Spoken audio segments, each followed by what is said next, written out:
the big story for me is really the trades that we saw. I mean, one of them with the Bears happened pre-draft, so we kind of knew what happened. But that trade up from the Texans going up from 12 to 3 for a non-quarterback, I mean, that could be a real like NFL shifting type of move going forward, because there's a couple of now 2024 picks that the Cardinals have that are Texans picks. And, we're talking about multiple top 5 picks for the Cardinals in the next draft. It's very, very conceivable. Yeah, it is. It is possible. I think the Texans are kind of an underrated squad, but I do agree with you. I wouldn't be surprised if they, I guess they won't be picking top 5 if they did have a bottom 5 record this year, but they did compete and they hung around with some teams last year. I was thinking about that trade in a different way, because at the time I remember thinking, wow, if you're the Texans, why not hold some of that draft capital? But how would you feel if it was kind of reversed and a team traded up to get a CJ Stroud? I think like that would be a fair asking price. Of course, they took Stroud at 2 and they make the trade and take Anderson at 3.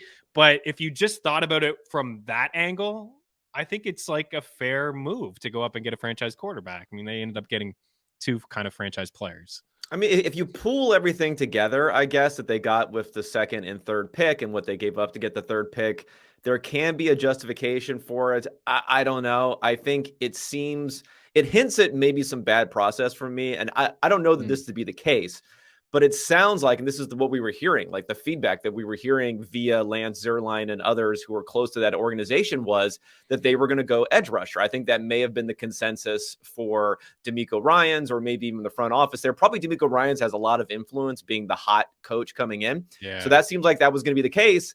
And then maybe ownership, maybe someone else, maybe they flipped and said, you know what? We really have to get a quarterback. We can't pass up a quarterback in this draft. And then they just ended up trying to, split the baby, but actually maybe causing twins instead, by then deciding we're just going to do both and do whatever it takes to make that happen.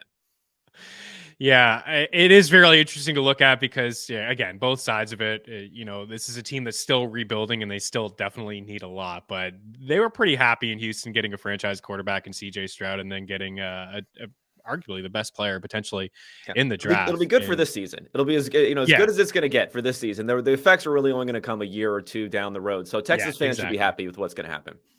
Yeah, for sure. And I believe that pick has been moved around quite a bit. That 12th pick that they end up moving up, I believe that's the one they got for Deshaun Watson there in that trade. What teams do you think? We'll get into some of the players in a little bit. What teams do you think had really good drafts and came away like, I really like what they did? Yeah, I mean, so my way of measuring this is maybe a little bit different than some others. So I'll just preface it with saying that just looking at existing research in the draft, things like positional value are big for me. Draft capital via trade, which we kind of talked about a little bit. But then the main thing people seem to grade on is getting steals. But the research shows that steals are not really a thing. Yeah, teams can reach, because one team can reach. But for a player to fall 10, 15, 20 spots down the board, it's just unlikely that many teams are wrong. And they probably know something, maybe some non-public information in the NFL that we don't know. So with that in mind, for as far as how I look at it, I mean, I like the Colts. Colts are probably one of my top drafts in this one. They go and they get Anthony Richardson at 4. That has been their, Achilles heel all of these years since Andrew Luck has left. At the same point in time, they trade down a few times and they pick up a bunch of more players at pretty good quality positions in this draft. So I think for them, they really kind of threaded the needle and did extremely well as far as that's concerned. Some other good drafts here. I mean, I do think the Eagles had a great draft. Now, they're probably getting extra credit for the fact, again, they got all these steals that ended up happening there, where I'm not going to give them extra credit for that, but I'm going to give them credit for not reaching on any player. So I do think that was pretty good. Another team that falls into this category as far as getting value, getting good positional value, is the Pittsburgh Steelers. Of course, they go tackle at 14. So that's a big, great selection there for them. And then as they continue to move down the board, they were not reaching at all. So those are the teams that I would put near the top. And again, there's the other teams like the Jaguars, where I give them a lot of credit for trading back a lot and getting a lot of picks, but maybe not as much credit for who the selections were.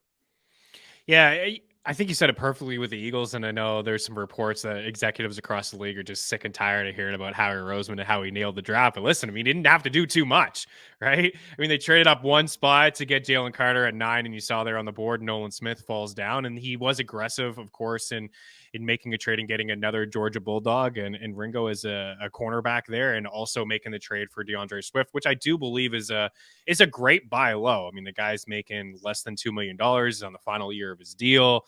You can kind of quote unquote run him into the ground if you want to. I mean, the entire running back room is like 2.5% of their cap, right? I mean, these guys like Rashad Penny and Kenneth Gainwell and Boston Scott are all under, $5.5 million. If it doesn't work out and you lose him, you're actually going to get a comp pick in return. So, I mean, they only traded a fourth to make that move happen. You mentioned Richardson.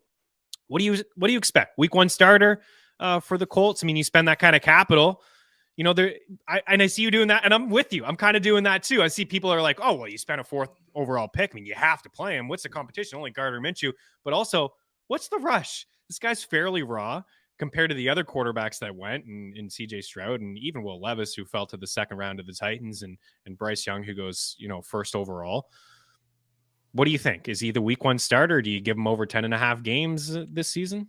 I mean, I think I'll do 10.5 games. That sounds pretty reasonable and kind of fits in with what we see most of the time. And we do see some guys sit, but that doesn't happen that often. And normally the reason that you sit, more than even how prepared you may be when we start talking about being 2, 3, 4, 10 weeks into the season, is how well the team is doing.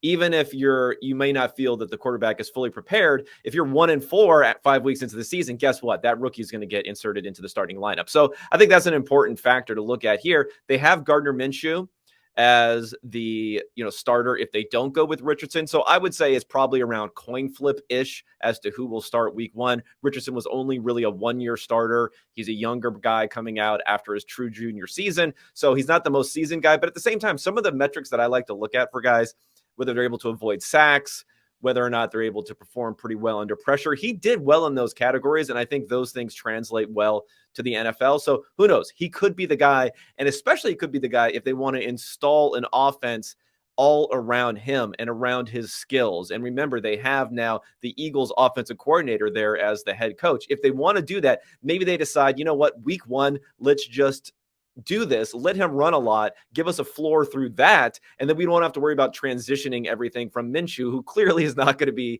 have the same sort of rushing ability that you're going to have with Anthony Richardson. And there is something to be said about Minshew understanding the system, as you mentioned, Yes. Steve Steichen with Philadelphia last year, and Gardner Minshew getting under center for a couple games for the Eagles last year. I love the fit.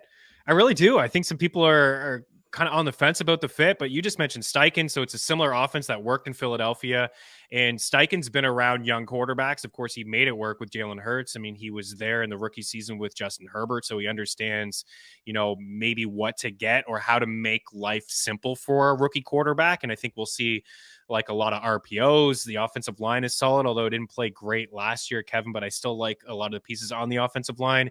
You can limit to him maybe a lot of RPOs and maybe 20, 22 throws a game, not having him drop back so much. Plus, you also have a bell cow running back in Jonathan Taylor that you can hand it off to as well. So I do believe it's a really good fit.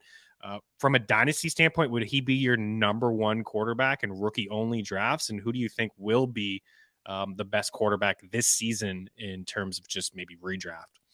Yeah, I mean, I think he would be my number 1. I mean, if I was going to rank him just on pure NFL perspective, I would still probably have Young above him. But when we talk about the rushing ability, I think that kind of makes it a no-brainer. It makes it something no-brainer because of the fact that at least this first season, we're going to talk about a lot of rushing value that's going to boost his production this year. And, rookie quarterbacks, sometimes you have great first seasons. Herbert had a pretty good first year a number of years ago, maybe going back to Dak Prescott or Russell Wilson, really great first seasons. But typically they start off a little bit slow, even if they are great, at least when it comes to passing the ball. So I think for that reason, you would lean towards him as being the guy, as long as he gets in there and he starts, which I think he will. And Trevor Lawrence is a pretty good example about that, although there was a lot of chaos happening with Urban Meyer in year number 1, but year number 2 was, and that's putting it lightly, I think. Yeah, that's a big handicap. A big handicap there. A massive win going from Urban Meyer to Doug Peterson.